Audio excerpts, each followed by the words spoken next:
नमस्कार बंधुरा रसनालये आपनादेर सबाइके स्वागत। आमार आजकेर रेसिपि हलो आलुर परोटा। और आमार एई पद्धतिते आलुर परोटा बानाले परोटा हबे भीषण नरम और खेतेও हबे दुर्दान्त और बानानोও किन्तु ततटाई सहज। परोटा बानानोर जोन्नो प्रथमेई आमि एकटा बड़ो बोलेर मধ্যে निये निচ্छि मेजारमेंट कापेर 1 काप मयदा और निये निচ্छि मेजारमेंट कापेर 1 काप आटा।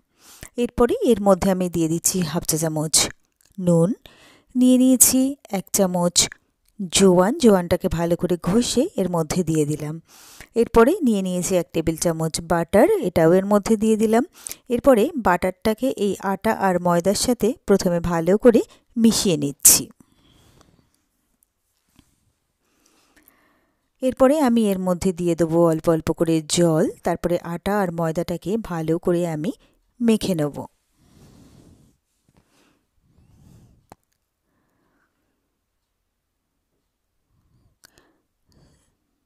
তো এই আটা ময়দাটাকে ভালো করে মেখে নিলাম। এটা একটু নরম করে ডোটা তৈরি করতে হবে। তো ভালোভাবে এটাকে মেখে নিয়ে এরপরে আমি এর মধ্যে দিয়ে দিচ্ছি 1 চামচ বাটার। এই বাটারটাকে আমি এই ময়দার গায়ে ভালো করে লাগিয়ে রাখবো। এরপরে এটাকে আমি মিনিট 20 এটাকে ঢাকা দিয়ে আমি রেখে দিচ্ছি। এরপরে আমি এদিকে নিয়ে নিয়েছি সেদ্ধ করা আলু। তো দুটো বড় বড় আলু আমি সেদ্ধ করে নিয়েছিলাম। তো সেগুলোকে খোসা ছাড়িয়ে নিয়ে আমি একটা গ্রেটার নিয়েছি, আলুটাকে আমি ভালো করে কুড়ে নিচ্ছি। তো সমস্ত আলুটাকে আমি ভালোভাবে গ্রেট করে নিলাম। এরপরে আমি এখানে নিয়ে নিয়েছি প্রায় 1.5 ইঞ্চি মতো আদা। এবারে এই আদাটাকেও আমি ভালোভাবে কুড়ে এই আলুর মধ্যে দিয়ে দিচ্ছি। এরপরে আমি এর মধ্যে দিয়ে দিচ্ছি স্বাদ মতো নুন। এরপরে দিয়ে দিচ্ছি এখানে 2 থেকে 3টে কাঁচা লঙ্কা কুচি আর নিয়ে নিচ্ছি বেশ খানিকটা ধনেপাতা কুচি। এরপরে আমি এর মধ্যে দিয়ে দিচ্ছি একটা ভাজা মশলা। এখানে আছে ধনে, জিরে, শুকনো লঙ্কা, এলাচ আর দারচিনি। প্রথমে এটাকে শুকনো খোলায় ভেজে নিয়ে তারপরে আমি এটাকে গুঁড়িয়ে নিয়েছি। 2 চা চামচ আমি ভাজা মশলাটা দিয়ে দিলাম। এরপরে এখানে দিয়ে দিচ্ছি আমি 1 চামচ বাটার। এই বাটারটা দিলে আলু মাখাটাও ভীষণ নরম হবে আর পরোটাগুলো ভীষণ ভালোভাবে ফুলে উঠবে। তো এবারে আলুটাকে আমি খুব ভালোভাবে সব কিছু দিয়ে মেখে নিলাম।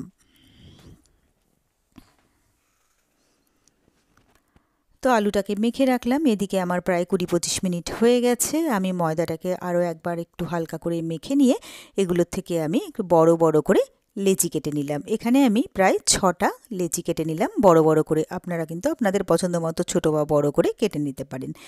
এরপরে এই লেচিটাকে আমি একটু বেলে নেব। এখানে চাইলে কিন্তু হাত দিয়েও একটু লেচিটাকে বড় করে এর মধ্যে পুর ভরা যায়। তো আমি এখানে লেচিটাকে একটু বেলে নিচ্ছি। তো লেচিটাকে একটু প্রথমে বেলে নিলাম। এরপরে আমি এর মধ্যে যে আলুর মাখাটা তৈরি করেছিলাম সেই আলুর পুরটা আমি এর মধ্যে বেশ খানিকটা দিয়ে দিলাম। এরপরে এটাকে আমি চারপাশ থেকে ভালো করে বন্ধ করে দেব। দিয়ে এটাকে আমি একটা আবার গোল করে লেচির মতো করে নেব।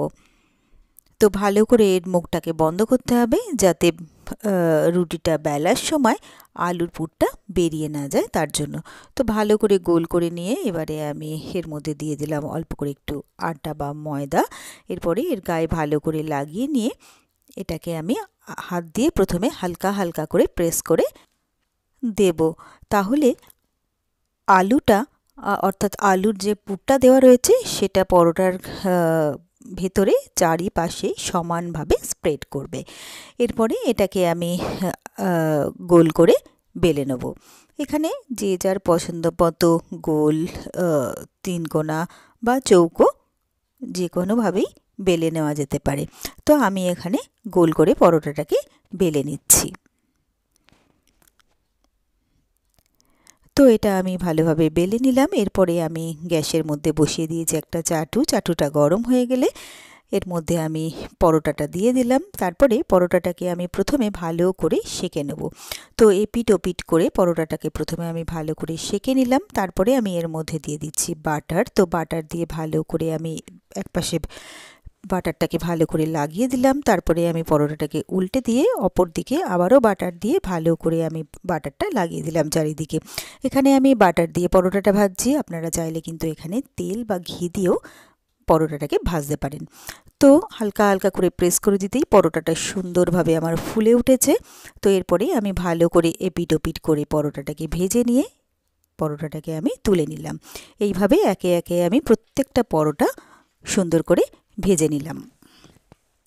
তো সব পরোটাগুলোকে আমি একইভাবে ভেজে নিলাম। এরপরে আমি সার্ভ করার জন্য নিয়ে নিয়েছি একটা সার্ভিং প্লেট, আর তার মধ্যে দিয়ে দিয়েছি বেগুন ভাজা, ছোলার ডাল, আর দিয়ে দিয়েছি দই। এরপরে আমি একে একে পরোটা এর মধ্যে দিয়ে দিলাম, আর তার সাথে দিয়ে দিলাম একটা কাঁচা লঙ্কা আর খানিকটা বাটার। এরপরে আমি পরোটাটাকে একটু ছিঁড়ে দেখাচ্ছি যে পরোটাটার মধ্যে আলুর পুরটা কিন্তু আমার চারিদিকে সমানভাবে স্প্রেড হয়েছিল। তার সেই জন্য পরোটাটা খেতেও কিন্তু ভীষণই ভালো হয়েছিল। তো এরপরে এটাকে আমি সুন্দর করে সার্ভ করে দিলাম। তো ব্যাস, তৈরি হয়ে গেল আমার খুব সহজে আর খুবই চটপট দারুণ টেস্টি আলুর পরোটা। আর আমার এই রেসিপিটা যদি আপনাদের ভালো লেগে থাকে তাহলে আপনারাও বাড়িতে ঠিক এইভাবে একবার ট্রাই করে দেখবেন। আশা করি আপনাদেরও ভীষণ ভীষণ ভালো লাগবে। আর আমার রেসিপিগুলো যদি আপনাদের ভালো লেগে থাকে তাহলে প্লিজ আমার ভিডিওগুলোতে লাইক ও কমেন্টস করবেন। আর আমার চ্যানেলটা যদি নতুন চেক করতে থাকেন তাহলে প্লিজ আমার চ্যানেলটাকে সাবস্ক্রাইব করবেন আর পাশে থাকা বেল আইকনটা প্রেস করে দেবেন।